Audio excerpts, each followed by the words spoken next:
Eu vou conversar agora com a pesquisadora, a doutora Luísa Tavares Correia, e nós vamos falar sobre a estratégia para a escolha da cultura agora da safrinha.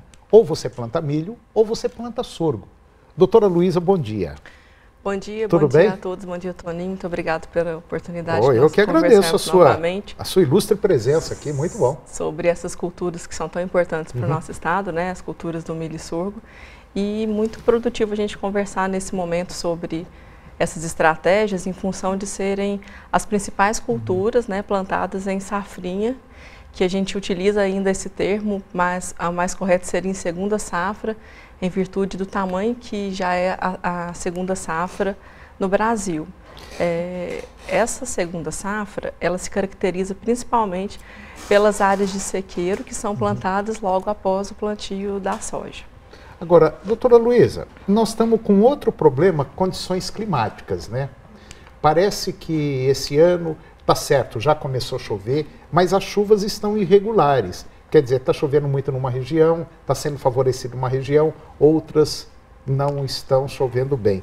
Quer dizer, provavelmente nós vamos ter algumas áreas que vão ficar assim com o plantio atrasado, né? Justamente.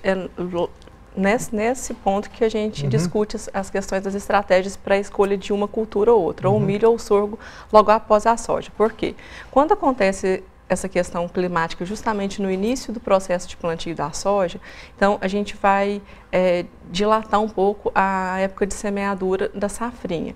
Em função disso, uma das estratégias de escolha dessas duas culturas é justamente a época de semeadura. Dentre outras estratégias que a gente leva em consideração, como por exemplo o preço também, mas essa questão principalmente da pluviosidade seria uma das fatores a serem levados em consideração mais importantes nessa escolha. Por exemplo, naquelas regiões, na minha visão, eu acho que naquelas regiões onde a chuva vai atrasar um pouquinho, seria interessante para a safrinha o produtor pensar no sorgo, né?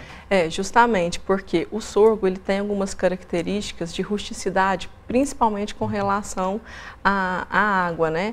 A falta de água, no caso. Ele não é uma cultura resistente à seca, mas ele é uma cultura que precisa menos água do que o milho, né? Ele comporta muito melhor com os veranicos que podem ocorrer nessa época de plantio e também ao longo da instalação da cultura. Se o sorgo for bem conduzido, bem manejado, adubado como preconiza, por exemplo, a pesquisa, se for conduzido direitinho, o sorgo produz bem, né? Com certeza. É muito comum a gente confundir um pouco essa questão da rusticidade do sorgo por causa da questão dele se comportar bem em períodos de veranico com essa questão de outros insumos. O sorgo ele responde muito bem à adubação e a outros tratos, né, de manejo. Quer dizer, hoje nós podemos até, numa mesma área, uma com sorgo e uma com milho, nós podemos até ter quase a mesma equivalência em produtividade, né? Talvez o milho tenha um pouco mais... Pouquinha coisa a mais, né? Com questão à produtividade.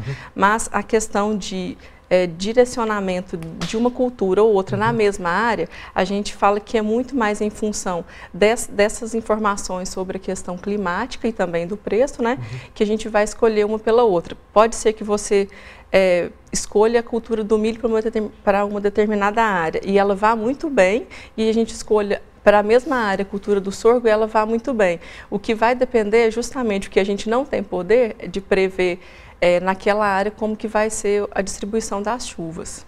Tá ok. Bom, então só para a gente finalizar, no caso de um produtor pequeno e médio, suponhamos que ele esteja numa região onde atrasou um pouquinho a chuva, a senhora aconselharia milho ou sorgo?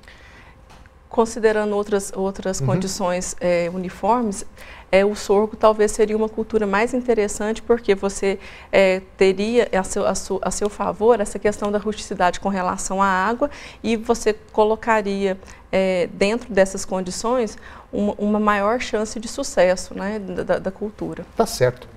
Doutora Luísa Tavares Correia, mais uma vez, muito obrigado pela participação da senhora no nosso programa. Eu acho que foi excelente e, como sempre, as nossas portas estão abertas. Muito obrigada, eu que agradeço a oportunidade. Bom dia.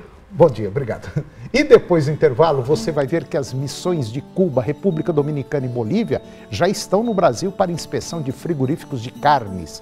O Ederson Viana vai comentar sobre governança corporativa em empresas familiares. É um minutinho só.